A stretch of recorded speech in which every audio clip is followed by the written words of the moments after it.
Join me in this video as I sew this dress with side ties.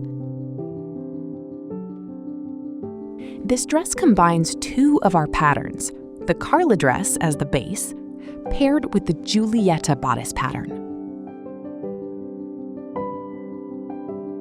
To make it even prettier, we'll see how to add those side ties to the Julieta bodice.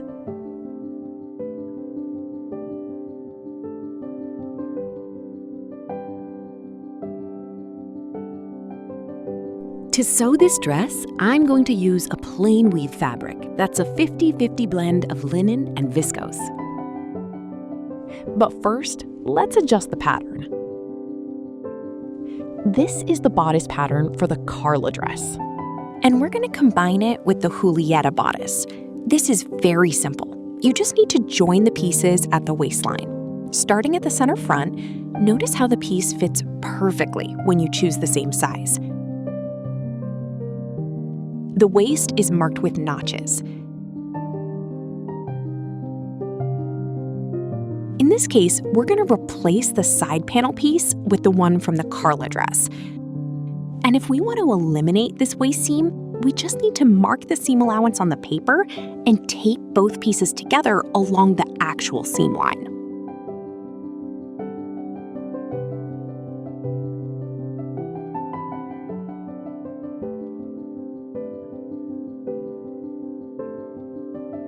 For the back, both pieces of the Carla dress end at the waistline, so all you have to do is swap the pieces.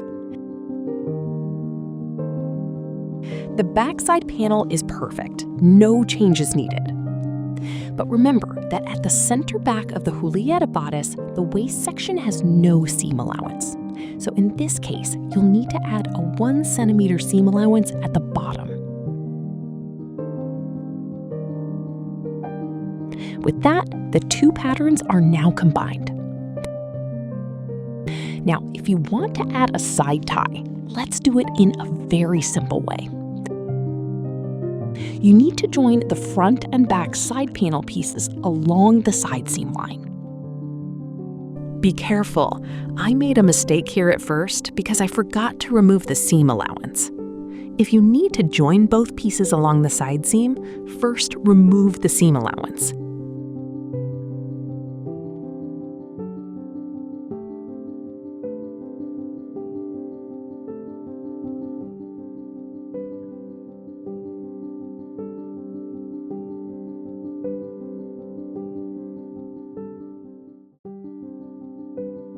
Now that the seam allowance is removed, the pieces are perfectly joined.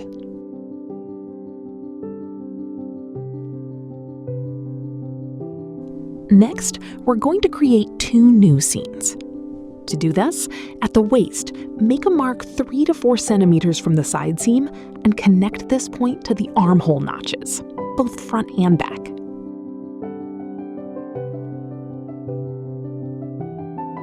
These are the two new seams. This is where we'll separate the pieces.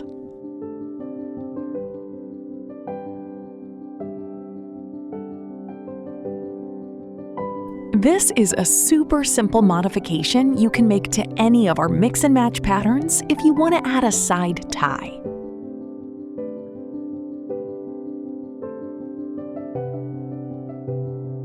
Now, simply place the marks for the loops at the height you want. I'm spacing them about 3 centimeters apart. I use the center line as a guide and then transfer it to the seams, which is where the loops will go, on both sides.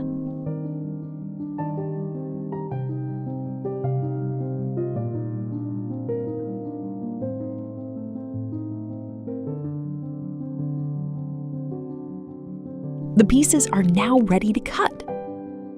Just remember that where you've created new seams, you'll need to add a seam allowance when cutting. You can add a seam allowance of 1.5 centimeters, for example.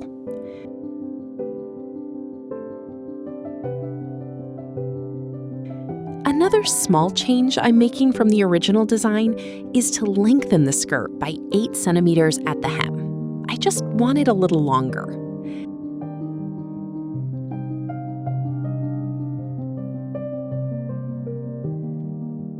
In this dress I'm going to sew, the bodice will be lined, but the skirt and sleeves won't.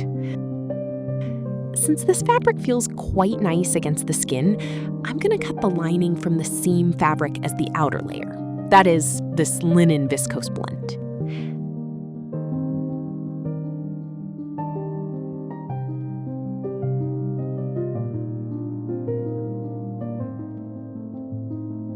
When cutting, mark all the notches, and remember to add a seam allowance to the pieces we've modified.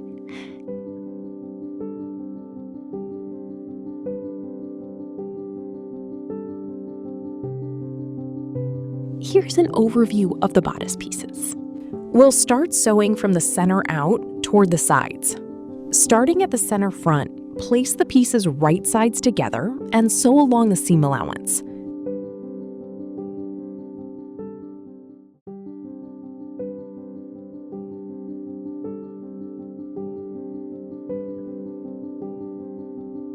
This seam will be pressed open, and we'll repeat the process for the rest of the bodice seams.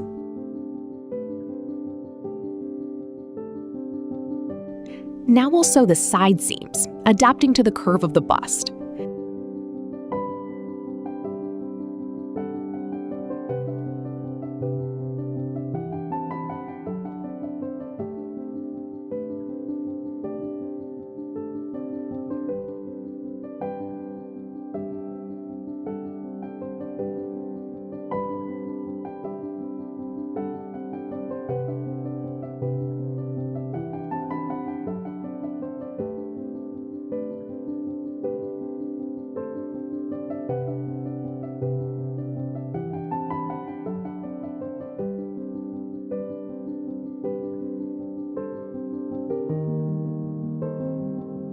You can make a few small notches to better adapt to the curve of the bust.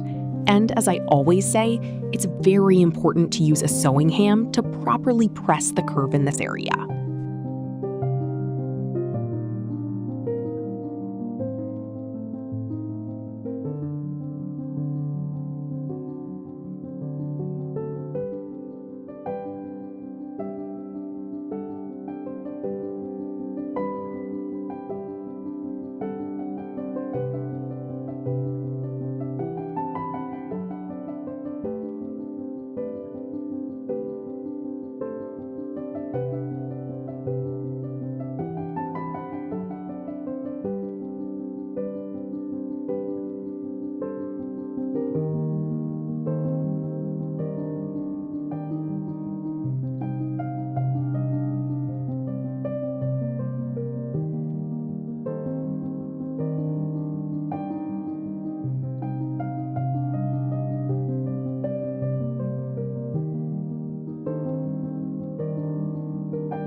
Next, we'll sew the center back to the center back side panel.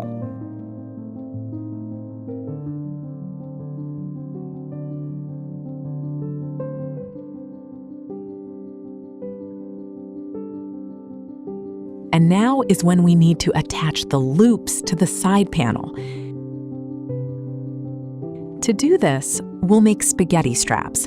If you don't know how to make this type of ribbon, don't worry. In the video description, I'll include a link to a specific tutorial. We'll place one loop at each mark. In my case, I've placed 5 marks per side, so I'll need to make 10 loops on each side panel.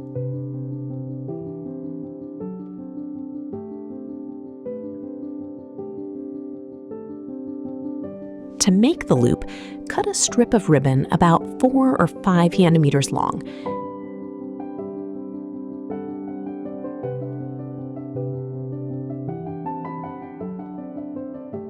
Fold the ribbon in half and sew it in place at each mark.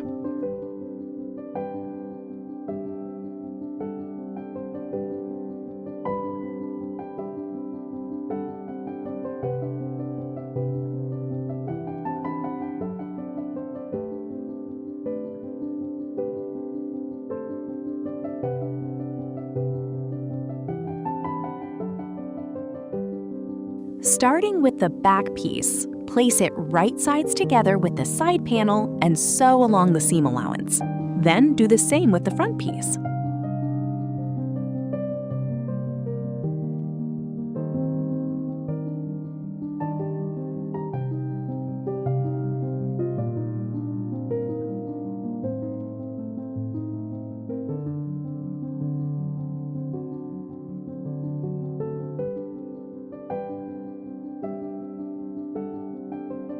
Now, we just need to sew the shoulder seam. Place the front and back pieces right sides together and sew along the seam allowance.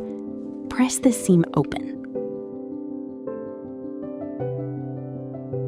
With that, the outer body is sewn. To sew the lining body, repeat exactly the same steps, but omit the loops.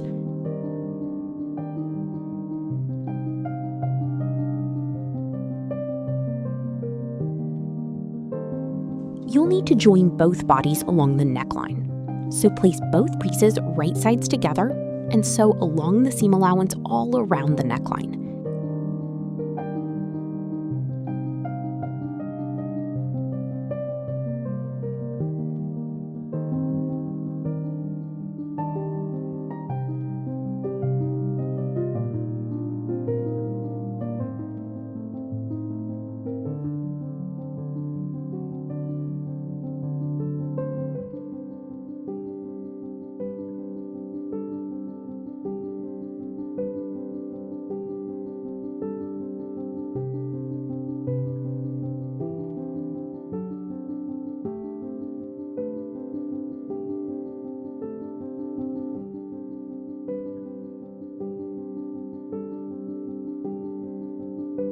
Since this is a curved area, you can make a few notches to help it lie flat.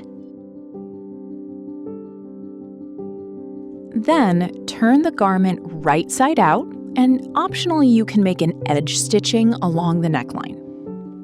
Fold the seam allowance toward the lining and sew a stitching 2 millimeters from the edge, along the seam allowance.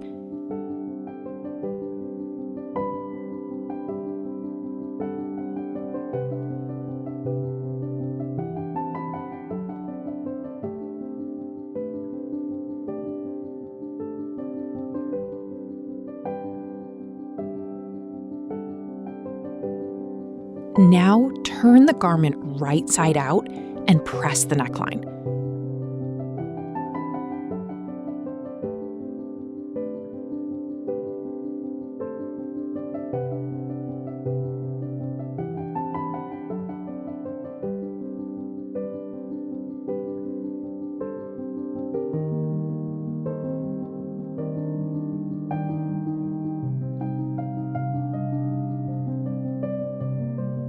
With patience, I'll align the hem and the center back of the bodice. It's possible that either the outer bodice or the lining will be slightly longer than the other.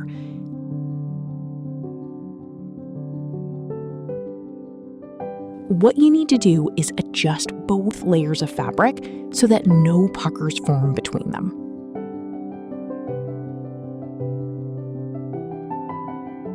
Pin everything in place and then baste it so that they act as a single layer of fabric.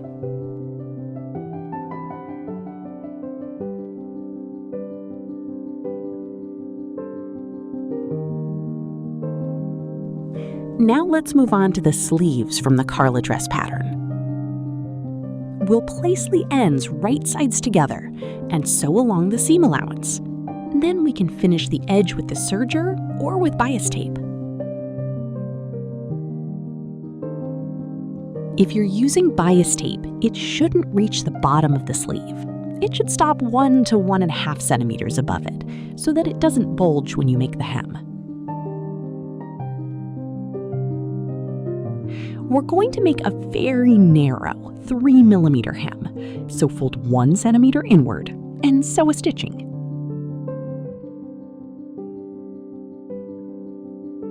The stitching should run along the edge.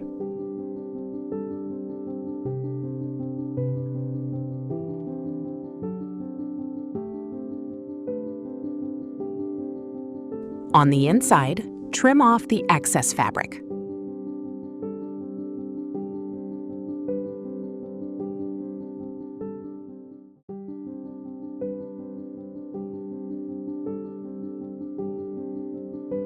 Then fold the fabric inward again, creating a hem as narrow as possible.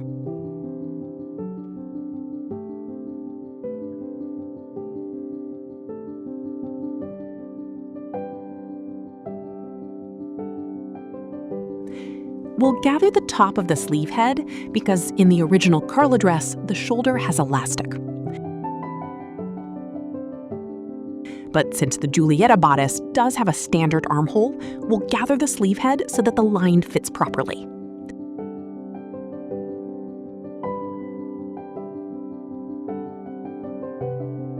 Once again, the underarm should not be gathered. We'll only gather the top of the sleeve head, and we can use the notches in the armhole as a guide, working our way up from there.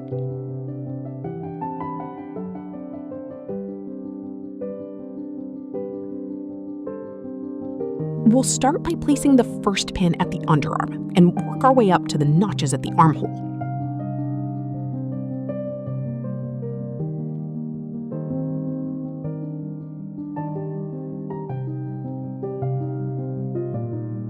Since these notches aren't from the same pattern, they might not line up 100%, but don't worry. They serve as a guide for placing the gather at the top later.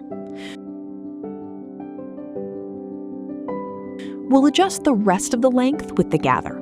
Just make sure to align the shoulder notch on the sleeve head.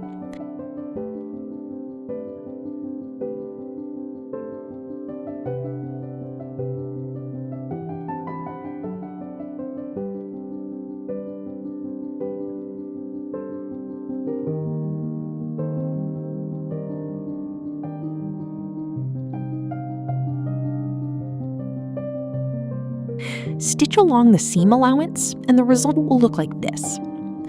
To finish the sleeve seam, you can use an overlock machine or cut a bias tape.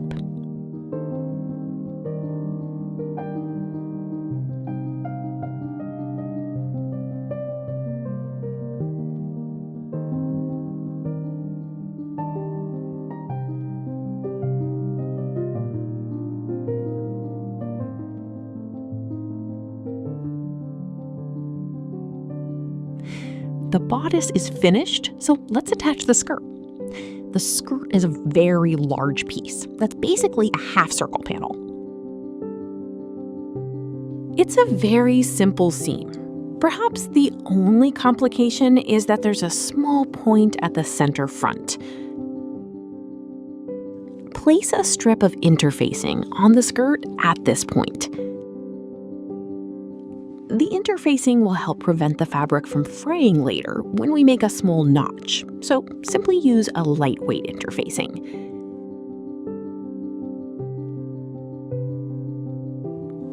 First, we'll sew 1/2 of the back center waist seam up to the point, and then the other half. So place the pieces right sides together. Make sure the corners line up properly.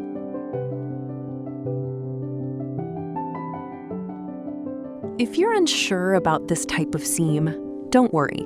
In the video description, I'll include a more detailed tutorial on this type of seam.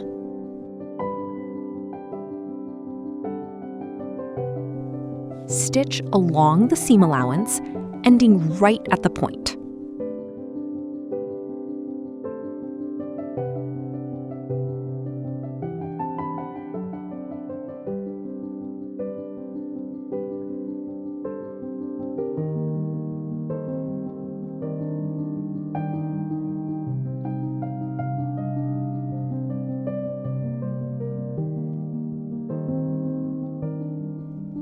On the skirt, you'll need to make a deep notch all the way to the stitching.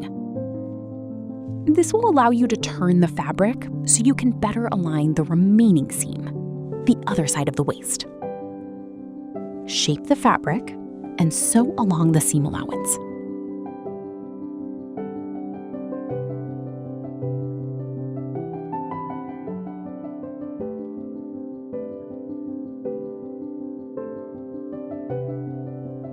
To finish the seam, you can use the serger or sew on bias tape. Do the same for the center back. You can either use the serger or sew bias tape on each side, from top to bottom.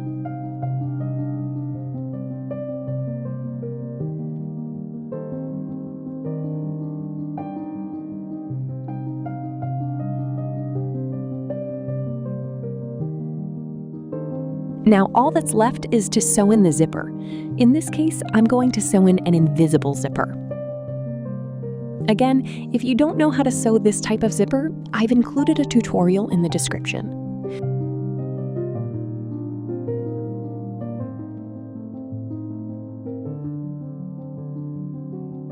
We'll sew the zipper all the way to the end of the zipper notch on the skirt.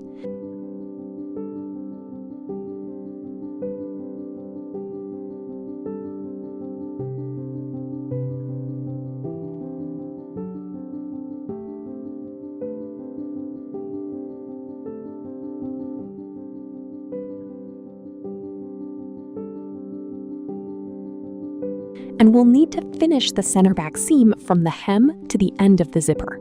You'll need to sew it with the pieces right sides together and press the seam open.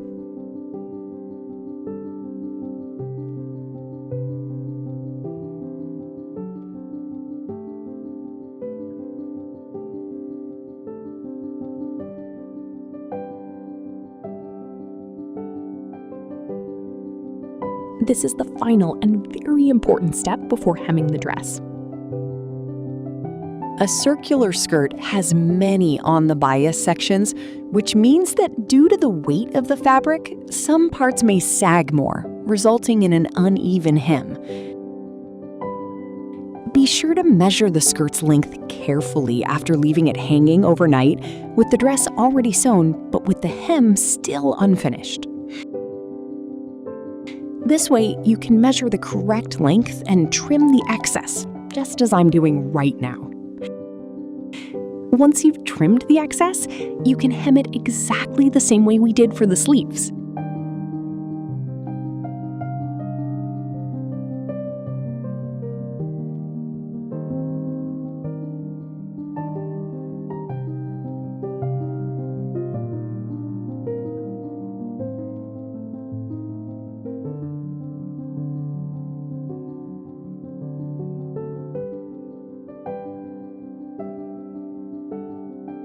You're probably also wondering how to finish the zipper. Just fold the excess fabric from the zipper behind the seam allowance and secure it with a small hand stitch.